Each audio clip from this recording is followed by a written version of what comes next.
Welcome back to AI War 2 Beginner Walkthrough. Lots of stuff to pack in today. We'll see how much of we can get to. Definitely want to do some work with fleets, the galaxy map, and hopefully doing some expanding. And there's a couple things that I neglected to mention before that I wanted to go over real quick. In the custom start, we noticed that you can switch planets where you start from. The main reason you did that in the original game was to get a different bonus ship type to start with, and that's not really a thing in this game. So the usefulness of that is probably limited to wanting to limit the number of wormholes into your homeworld, which would still be significant. And then there is the, of course, lower number of turrets compared to the original, which has already been commented on. The main goal that they had was to sort of streamline things, less busy work. And so, like at the beginning of the original game, you could end up putting up dozens and dozens of turrets right at the beginning in your home system, and you actually had the access to be able to build hundreds if you could potentially afford them down the road. And so, you know, they've just sort of limited that sort of thing by making each turret about 5 times as strong as they used to be. So this is how ships work, and again, the shortcut key is F. And we've got all of this over here. And with the classic fleet that we're starting out with, we have 4 different fleets. And they all work the same in some ways, and they're a little bit different in others. You can see the numbers 1 and 2. Those are for the hotkeys. So if we, for example, select 2, boom. Selected ships down here is, in fact, support Odinites, which is this one right there. Or you can right-click on them to select and center on them as well, right-click on the others, etc. So how do fleets work? We have the 4 different types. We have mobile strike, mobile support, battle stations, and planet command stations. And all of them have a different general mix of what they can build, and also a different role they're intended to play. So the command stations is all of our defenses for a particular planet, which means they can't move to any other planet. They are stuck here forever. So if you don't want what they have built to defend the planet, there's no point in utilizing it.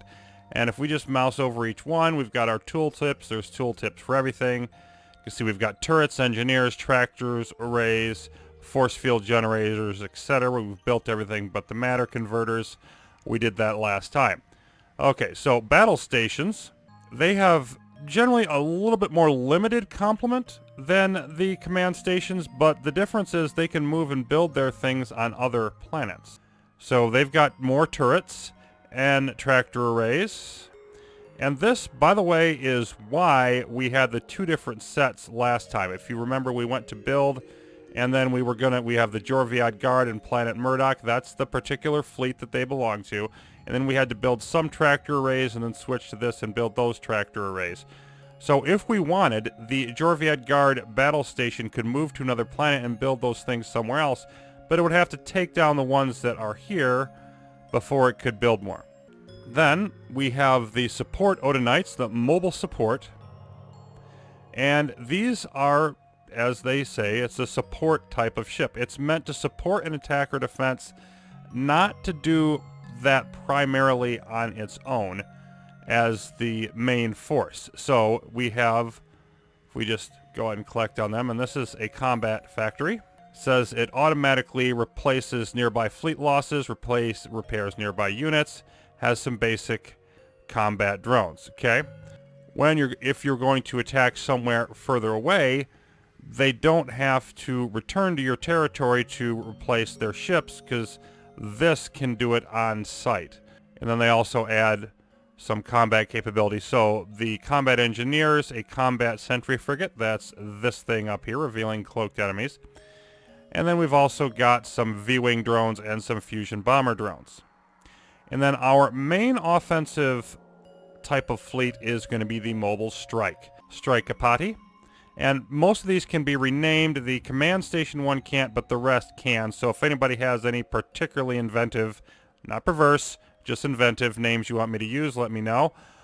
And then we've got V-wings and fusion bombers. We've also got concussion corvettes, and quite a few of them. And we have a force field frigate with a nice force field to protect everything.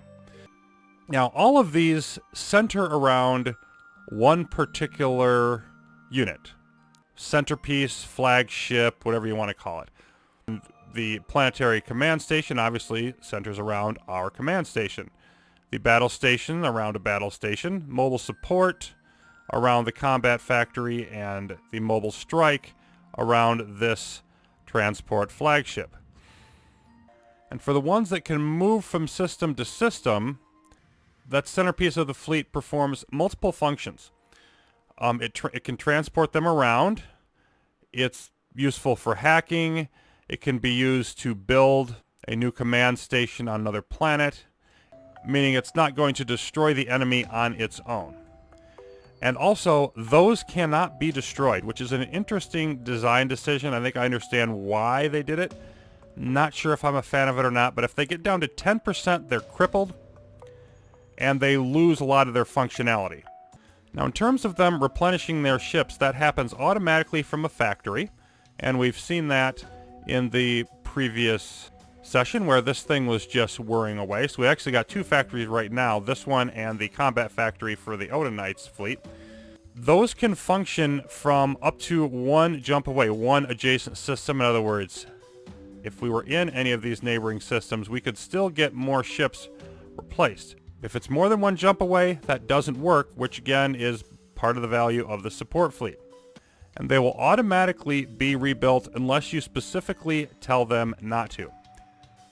So what we want to do now is we want to take our primary mobile strike fleet. We want to go on an offensive. In order to do that, it's useful for us to load all of the ships into the flagship itself. So if we select this, we bring up the Manage Fleet box here, and there is a whole bunch of stuff in here that we're going to deal with later. But the main thing is transport mode, currently not transporting. The ships are currently out. And if we switch that to load in, unpause, you can see they will very, very quickly all hop in. And now we can move them as one unit.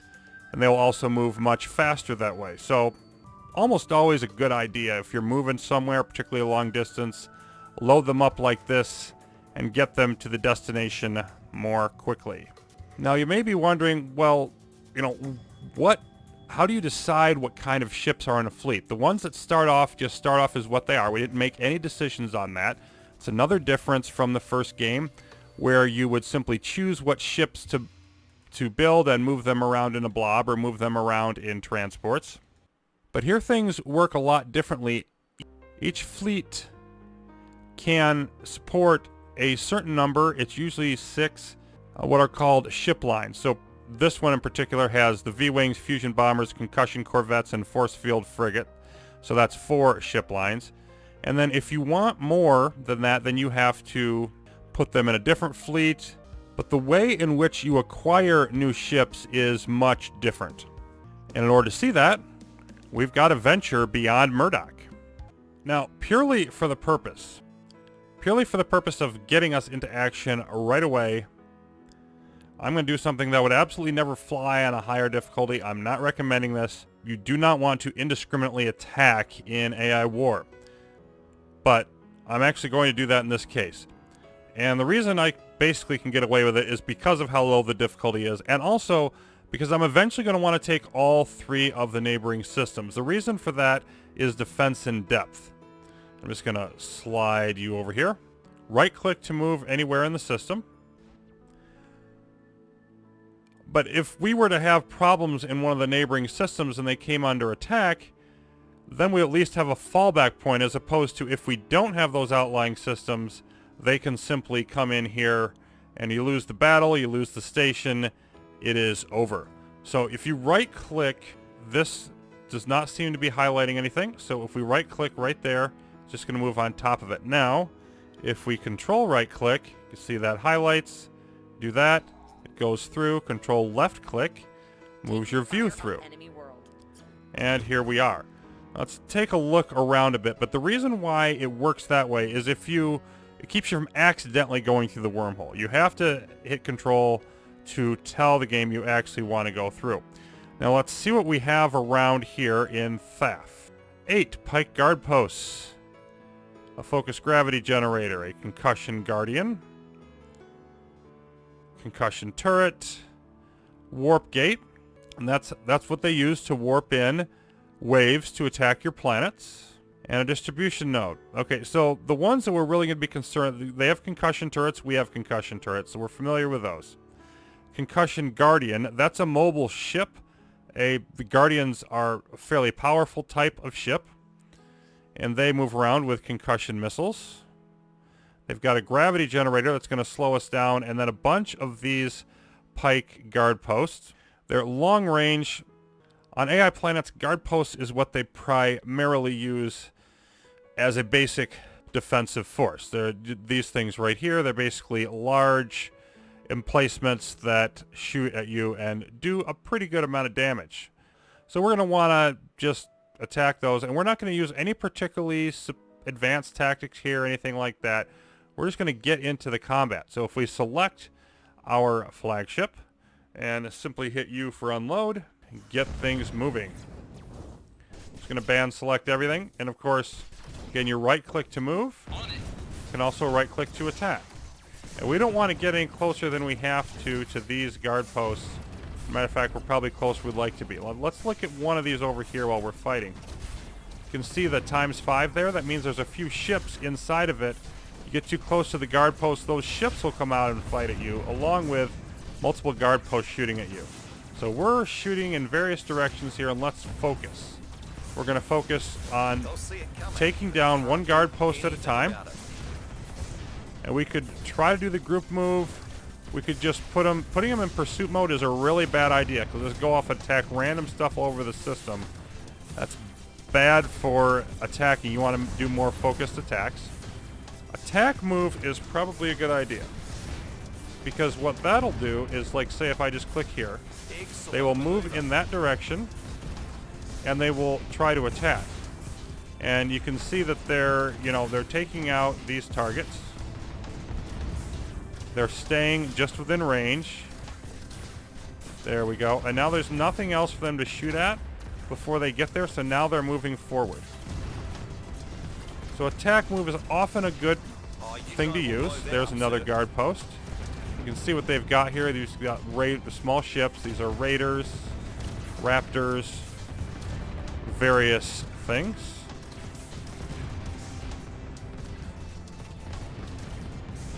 We're knocking those out. That looks pretty good. Let's head back down here for that one. We'll take them down. Of course, we've got the combat chatter from our units.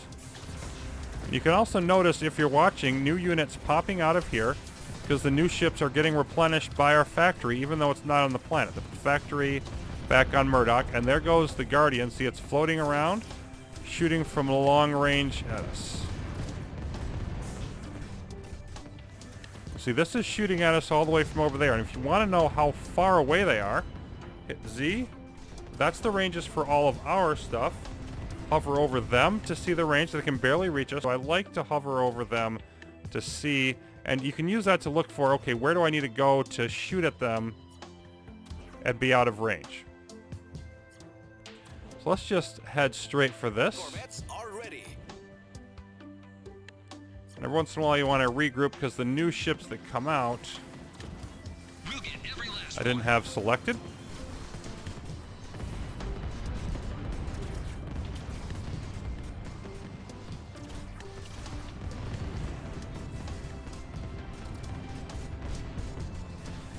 And essentially our goal here is not too complicated. We just want to smash everything in the system. And of course we can always, get a more cinematic view, or zoom in, zoom out, whatever we want to do. But with this many units, it's difficult to really get, let's see, let's go ahead and go after that. I'm on it. Now we can just sort of watch everything approaching through the force field. That's the gravity generator. That's a concussion turret. Okay, so there's some interesting stuff around this.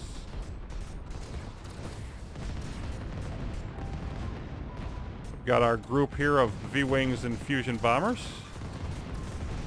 And then, of course, further on here is our concussion corvettes, all firing merrily away.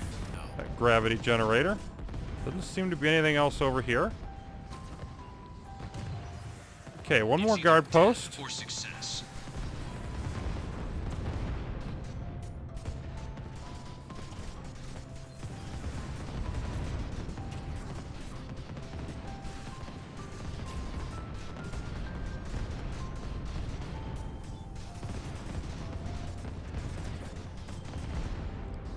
There we go. And now we're going to head over here where the sort of this guardian thing is. There's the warp gate. And this right here is the command station. Take a look around, warp gate, and let's see our fleet approaching. Roger that. We're going to knock this out very quickly. Another insignificant victory. We can calculate the new odds of you achieving your goal, but quite frankly, 0 is still 0. Yeah, okay. So you can see that we got a message there that we explored a bunch of planets by conquering this. And that's one of the ways, the primary way that you actually do scouting in this game. We'll have more thoughts about that later. We have now eliminated everything in this system and we can set up a new command station. If we head on over here to build again, we can see that we have our 3 varieties of command stations. And they all do some things better than others. The military can build a lot more turrets.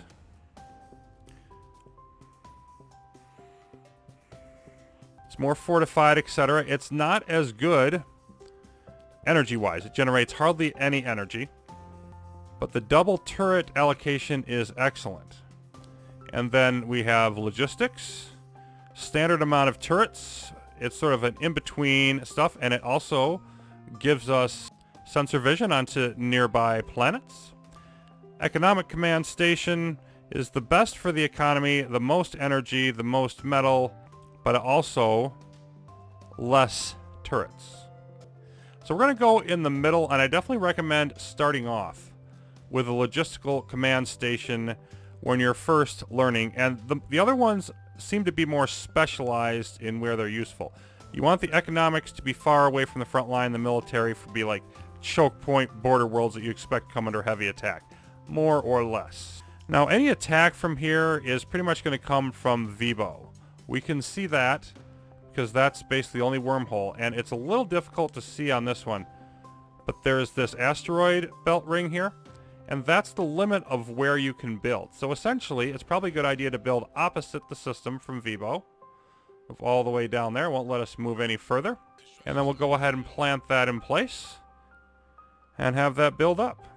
And see, you know, ship disabled still under construction there at the bottom, along with the wall of text. We will get into the tooltips more later. Right now we're just looking at the basic stuff. And of course, we want to notice that our AI progress has gone up 20. You get 15 for destroying enemy command station, 5 for destroying a warp gate. So anytime you take over most planets, you're going to get plus 20 AI progress. And if we just go ahead and double click on this, you can see it went up to 15 from killing the warp gates, and then from 15 to 30 from killing the command station. So that tells us how that happened. Okay, now we're in business. This is up. You can see our metal, or energy rather, jumped. And now you can see we can build a whole bunch of stuff. If we look at our fleets, we have FAF command. You know, see the strength is only 2 compared to 17. It's wimpy compared to the one on Murdoch, but we have a bunch of things that we can build if we choose to do so. And you can see that the frigate's already building itself, as we have instructed it to do. And so that is the basic way in which you order your ships around. We could have micromanaged them a lot better, obviously, had we cared to do so. But also how you assault a planet and build a new one. So you don't have to construct a separate colony ship like you do in the first game, or any of that. You simply have to pacify all resistance, and in the build tab, it will just let your centerpiece of your fleet, flagship, whatever it is, get the new command station up and running. So at this point, we really need to take a step back from the action and form some longer-term strategic plans. Haven't gotten to science yet. That's got to happen. We've got to take a look at the galactic map. And in a normal game, of course, it would be well past time for all of that. But we're going to take a look at the broader picture next time, how to move forward as opposed to flying by the seat of our pants. That would seem a reasonable next step now that we've got a most fundamental level idea of how to deploy defenses and do basic combat assault. Now then, thanks for watching. Beginner walkthrough of AI War 2 will continue.